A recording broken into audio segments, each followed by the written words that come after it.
Hi అండి. అందరికీ నమస్కారం. వెల్కమ్ టు మా ఇంటి సౌందర్యం యూట్యూబ్ ఛానల్. ఎలా ఉన్నారు అందరూ? బాగున్నారా? నేనైతే చాలా బాగున్నాను. ఈరోజైతే అందరికీ ఇష్టమైనటువంటి సౌత్ ఇండియన్ స్పెషల్ అయినటువంటి ఇడ్లీ దోశ బ్యాటర్ ఎలా తయారు చేసుకోవాలో చేద్దాం, వచ్చేయండి.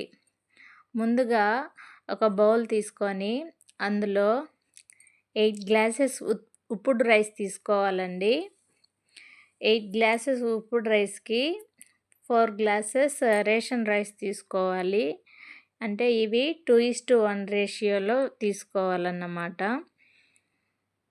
సో ఇవి టోటల్గా 12 గ్లాసెస్ అవుతాయి కదా. ఈ 12 గ్లాసెస్ రైస్కి 4 గ్లాసెస్కి 1 గ్లాస్ చొప్పున ఉద్దిపప్పు, అంటే 3 గ్లాసెస్ ఉద్దిపప్పు యాడ్ చేసుకోవాలి. ఈ కొలతలతో మనము ఇడ్లీ బ్యాటర్ని తయారు చేసుకుంటే ఇడ్లీ కానీ దోశ కానీ చాలా పర్ఫెక్ట్గా వస్తుందండి. నేను 10 ఇయర్స్గా ఇదే ప్రాసెస్ ఫాలో అవుతాను. చాలా బాగుంటాయి. మనకు ఇంట్లో పిండి లేకపోతే ఏం చేయాలో, టిఫిన్ ఏం చేయాలని తోచదు కదా. సో ఈ చిట్కాతో, ఈ కొలతలతో ఒకసారి ట్రై చేయండి. చాలా పర్ఫెక్ట్గా వస్తాయి. అందులో కొద్దిగా మెంతులు అండ్ దెన్ కొద్దిగా పచ్చిశనగపప్పు ఒక 2 స్పూన్స్ సరిపోతుంది. ఇవి వేస్తే వేయడం వల్ల కొద్దిగా దోశలు క్రిస్పీగా వస్తాయి. వీటిని ఒక బాగా 2-3 టైమ్స్ కడుక్కొని 5 అవర్స్ వరకు సోక్ చేసి పెట్టుకోవాలి. ఇలా నానిన తర్వాత పిండి పట్టించేసేసి ఓవర్ నైట్ అలా వదిలేయాలి.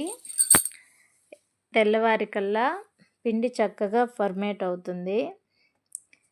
చూసారా నాకు ఎంత బాగా వచ్చిందో.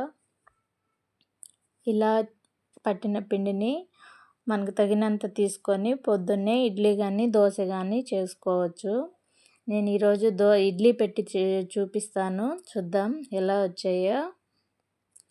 ఇందులోకి కొద్దిగా తగినంత వంట సోడా, ఉప్పు కలిపి కొద్దిగా వాటర్ వేసుకొని చక్కగా ఇడ్లీలు పెట్టుకోవడమే. చాలా సాఫ్ట్గా వస్తాయి. నేనైతే weekly 4 days idli or dosa కామన్గా ఉంటుందండి. మీ రిమైనింగ్ డేస్లో టమాటా రైసు, పొంగలు ఆర్ పెసరట్టు ఏదో ఒకటి చేస్తాను.